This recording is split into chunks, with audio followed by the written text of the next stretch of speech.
Let's take a quality look at each one of the Eagles players and see how they fared in this matchup. It was a turbulent one, up and down. Each side of the ball evaluated differently. Defensive side, excellent.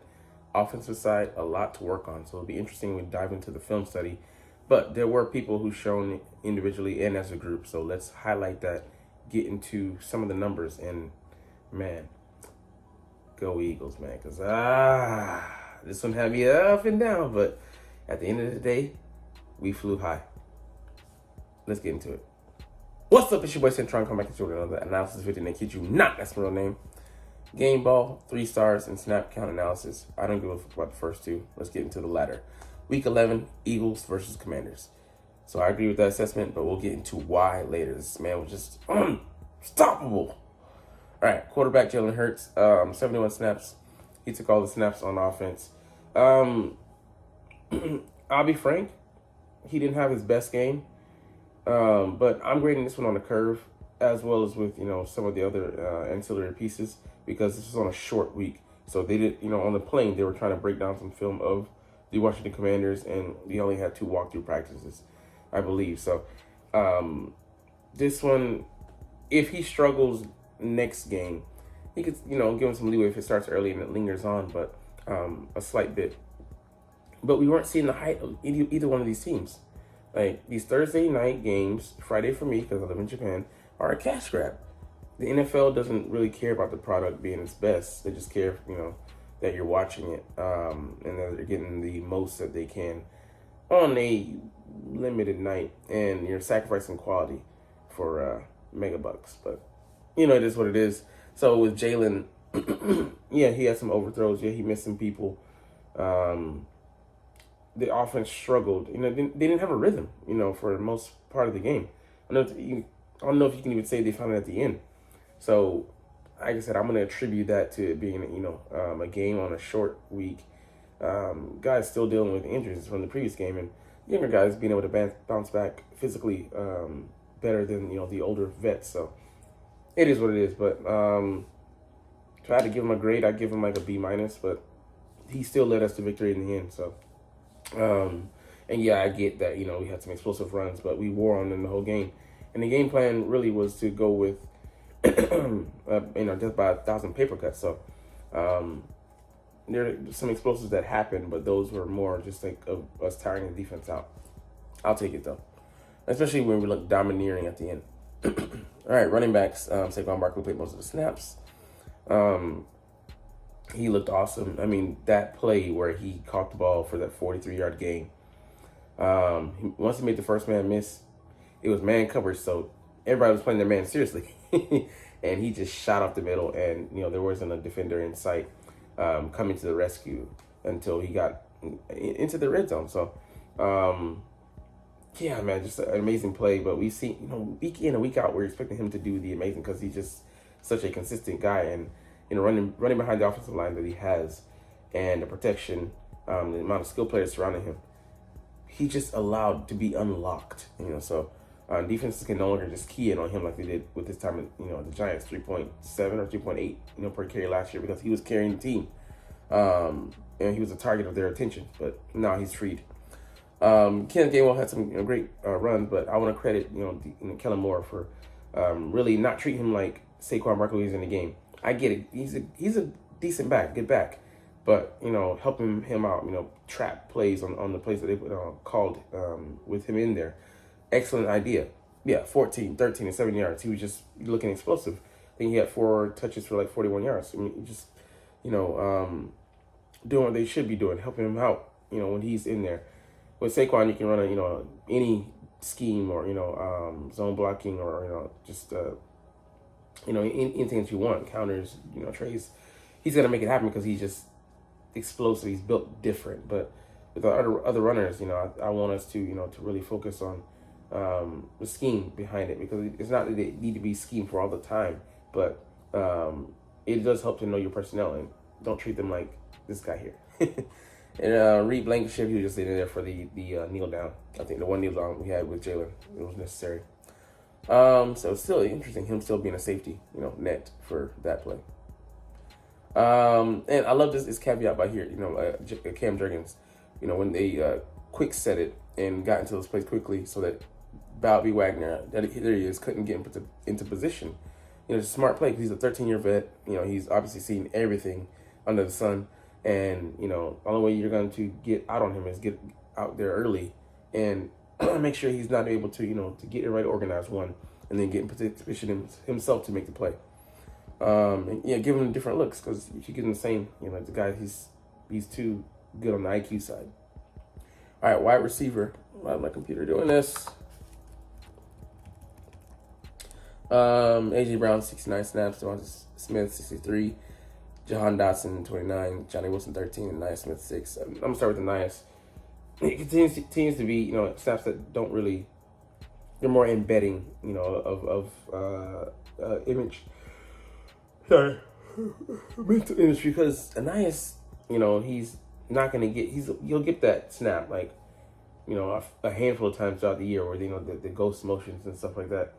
But he's not really dangerous. He's shown me that he can be dangerous, and I'm interested to see how he develops in his second year and beyond, because I don't think he's that explosive of a player. I see him as a chain mover, but we'll see if he can develop into that.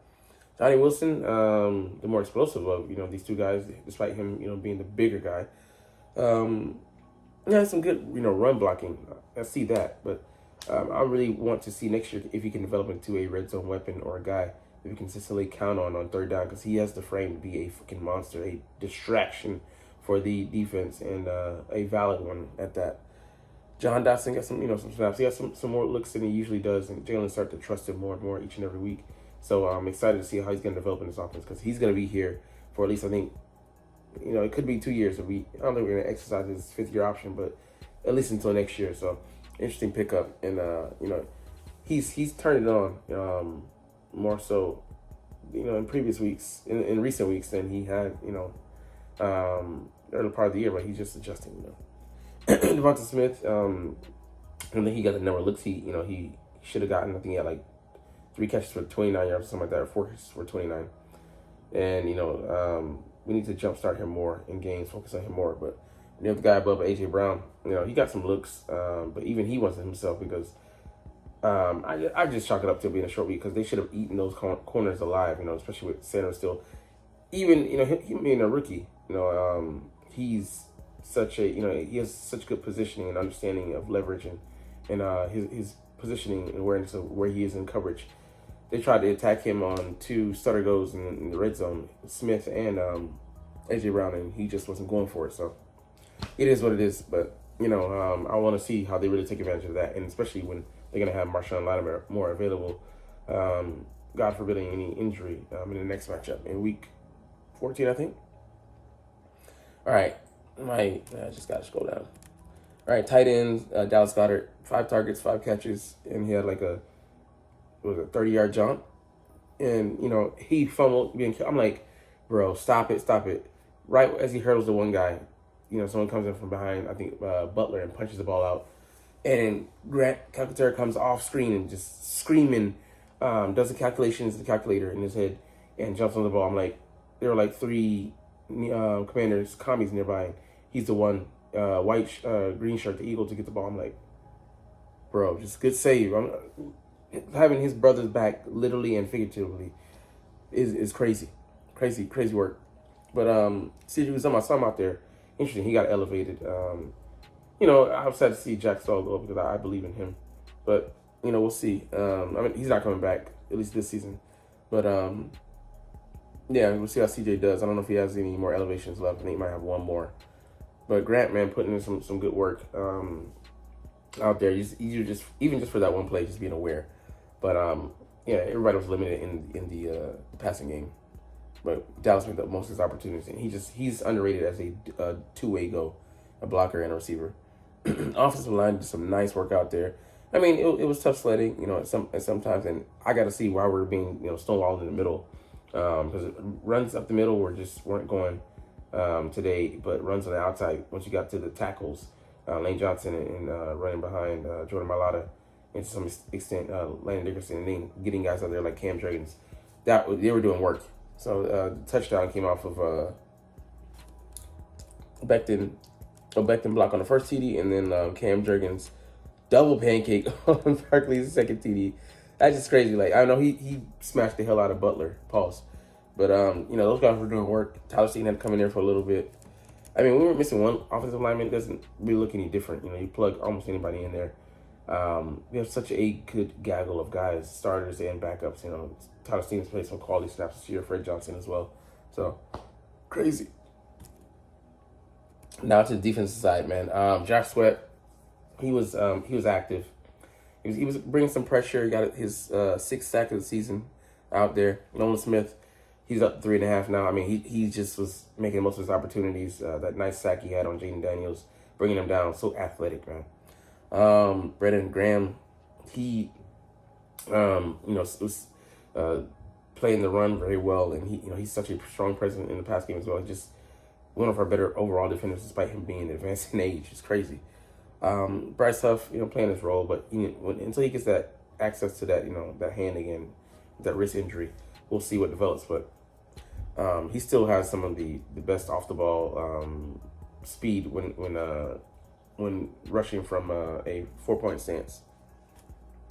All right, interior D-line, Jalen Carter. I mean, just him playing all the snaps on defense, 6'6", just a monster.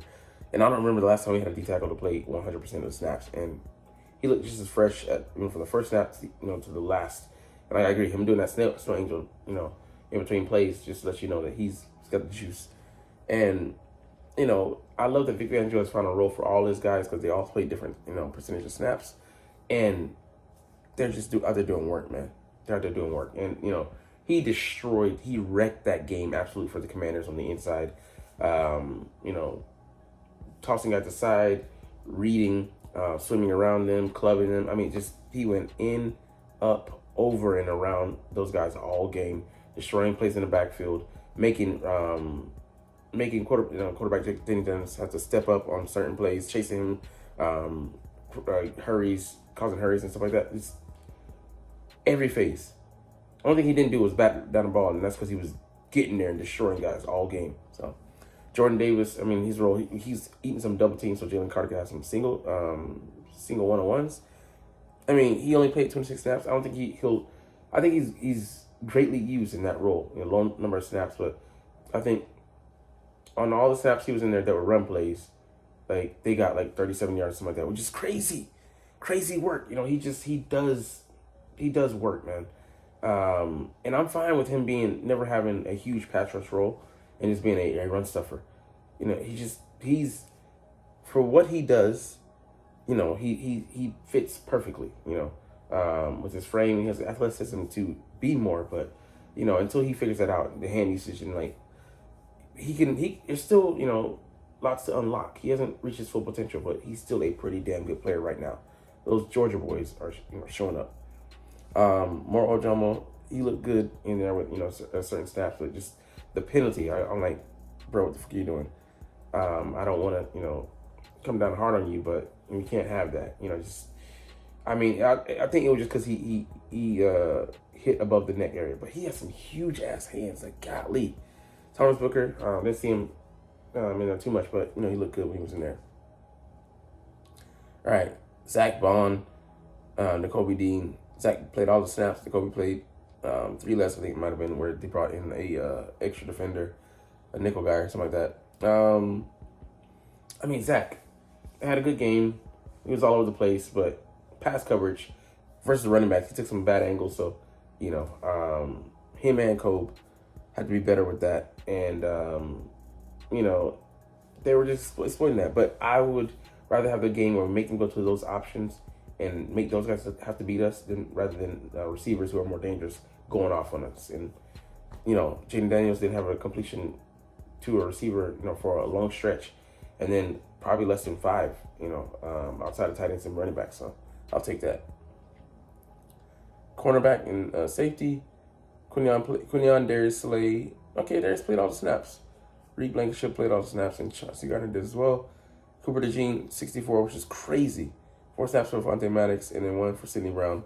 I didn't even really notice Sidney out there, to be honest with you. Vontae Maddox, the less snaps he can play, the better. I think he's surrounded with this amount of talent and these guys. He's mostly being protected. Cooper DeJean had, mostly good snaps from what I saw. I think he might have missed some tackles, but missed some tackles. In space, playing in space, he had some assignments that he'd want back. But Quinion, man, 0 catches. Yeah, I know he got caught on 2 times with Zach Ertz, something like that. But him holding Scary Terry, who's haunted us for a good stretch of his career, most of his career, he did the Lord's work. I just shutting shit down. He's amazing, man. He's amazing, and it's crazy that I know he's gonna step into that role #1 next year with Slade, most likely heading out. But what he's been able to show us, against #1 receivers this year, has been pretty incredible. Outside of Darnell Mooney, somebody hasn't been anybody really that's gotten him like that. And that was early in the year, and he learned from it. So, Darius Slay held up very nicely. Consummate pro out there. And whether it's him or Isaiah Rodgers, I feel confident either one going out there and playing opposite of Q and giving us a good tandem. Reed Blankenship, he has had some up and down moments, but he erases a lot of mistakes, and him coming underneath and picking that ball off, his picks are all the same, and they're cutting under somebody and stealing the ball. I love him out there. He's my favorite safety on the Eagles. Chauncey Gardner-Johnson getting better, but locked in laser focus. He stops, makes an amazing stop against Ayers, and then gets up the TD to him the next play. I'm not, it's in garbage time, whatever, but I just wish he was able to lock in each and every play. But I'll take what we're getting from definitely for sure. So, anyways, we'll get up out of here on that at this time. But hey, I know the truth of the matter is you're not even watching, but it's all good because I love making these videos and I love talking about the freaking stinking Philadelphia Eagles. But anyways, we'll chunk this officially. But as always, it's fly Eagles fly, and let's motherfucking go. Like, comment, share, and subscribe. Thanks for watching. Check me out at Cintron, Cintron Anime, Cintron Life, or Cintron Laughs, or other social media.